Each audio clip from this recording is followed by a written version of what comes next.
கோபிச்செட்டிப்பாளையம் ஏரியாவில் வந்து ஒரு கிராமத்தை தாண்டி போனால் ஒரு ஆறு வரும், சூப்பராக இருக்கும் பார்க்குறதுக்கு அப்படின்னாங்க. நாங்கள் வந்து கோபிச்செட்டிப்பாளையத்துலேருந்து ஒரு கிட்டத்தட்ட ஒரு 15 கிலோமீட்டர் தாண்டி தான் போக வேண்டியிருந்தது. போகிற வழியிலலாம் வந்து பார்த்திங்கன்னா வாய்க்காக்கரையில் தான் போகணும். போகிற வழியில் வாய்க்காக்கரைங்கிறனால அந்த வயல் ஏரியாங்கிறதுனால சீனரிலாம் வந்து அவ்வளோ செம்மையாக இருந்தது. ஒரு மரத்தடியிலலாம் ரொம்ப நேரம் ட்ராவல் பண்ணதுனால மரத்தில் கொஞ்சம் ரிலாக்ஸ் பண்ணிவிட்டு வாய்க்காலில் வந்து இப்போ தண்ணி விடுறதை கொஞ்சம் கம்மி பண்ணிட்டாங்க. அங்கே இருக்கிற இயற்கையெல்லாம் ரசிச்சுட்டு கொஞ்ச நேரம் ரெஸ்ட் எடுத்துகிட்டு திருப்பி வந்து இந்த ஆற்றை நோக்கி போனோம். போகிற வழியில் எல்லாமே வந்து வயல்வெளி தாங்க. பார்க்குறதுக்கு அவ்வளோ அழகாக இருந்தது. ஒரு வழியாக வந்து இந்த ஆறு இருக்கக்கூடிய இடத்துக்கு வந்து நாங்கள் அப்படியே போயிட்டோம். சரின்னு சொல்லிட்டு அந்த மண்ணில் வந்து வண்டியை பார்க் பண்ணிவிட்டு அப்படியே அந்த ஆற்றுல ஓட தண்ணி நோக்கி அப்படியே போனோம்.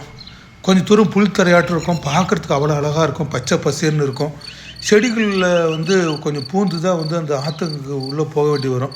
அப்படி தான் வந்து நாங்கள் புதறவுக்குள்ளெல்லாம் பூந்துட்டு அப்படியே உள்ளே போனோன்னே உள்ளே போய் தண்ணிக்குள்ளே இறங்கி பார்க்குறோம்.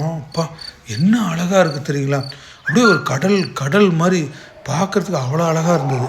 சரி, நாங்கள் வந்து தண்ணி கம்மியாக ஆற்றுல ஓடினதுனால நாங்கள் போய்ட்டு அப்படியே நடு ஆற்றுல நின்றுட்டு ரிலாக்ஸ் பண்ணிவிட்டு டான்ஸ்லாம் ஆடிட்டு சுற்றிலும் பார்த்தா இயற்கை காட்சிகள், தண்ணிகள், கடல் நடுப்புற நிற்கிற மாதிரி ஒரு ஃபீலிங்கு அவ்வளோ அழகாக இருந்தது. மனசு ரிலாக்ஸாக இருந்தது. சரின்னு சொல்லிட்டு தண்ணிக்குள்ளெல்லாம் கொஞ்சம் நேரம் அப்படியே அங்கேயும் இங்கேயும் கொஞ்சம் அப்படியே ஆற்றுக்குள்ளே அப்படியே நடந்துட்டு கூட வந்த குட்டீஸும் வந்து ஜாலியாக அப்படியே ஆடிட்டு விளையாடிட்டு அப்படியே ஆற்றுக்குள்ளே இருந்தோம். அந்த ஆற்றை விட்டு எந்திரிக்கிறதுக்கே மனசு இல்லைங்க.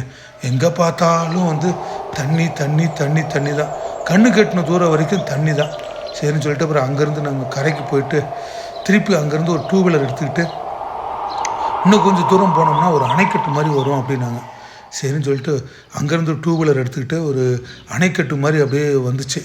அங்கேருந்து பார்த்திங்கன்னா ஒரு ரோடு வந்து கரடு முரடாக தான் இருக்கும். சரின்ட்டு ஒரு வழியாக அந்த அணைக்கட்டுக்கு மேலே ஏறி பார்த்தா இப்போ தண்ணி கம்மியாக ஓடுறதுனால கொஞ்சம் பார்க்குறதுக்கு கொஞ்சம் அழகு கம்மியாக இருந்தாலும் அங்கங்கே ஆடு மாடுக்கெல்லாம் மேய்ச்சிட்டு இருந்தாங்க. பார்க்குறதுக்கு வந்து செமையாக இருந்துச்சு. சரின்னு சொல்லிட்டு அப்படியே பார்த்துட்டு திருப்பி கொஞ்சம் தூரம் போய்ட்டு அங்கே ஒரு ஆறு இருந்தது. ஆற்றுக்குள்ளே இறங்கி தண்ணிக்குள்ளெல்லாம் கொஞ்சம் நேரம் ஆடணும். என்ன அழகாக இருக்குது தெரியுங்களா? கோபிச்செட்டிப்பாளையத்தில் வந்து ஆங்காங்கே பார்த்திங்கன்னா இந்த மாதிரி ஆறுகள்லாம் இருக்கும்.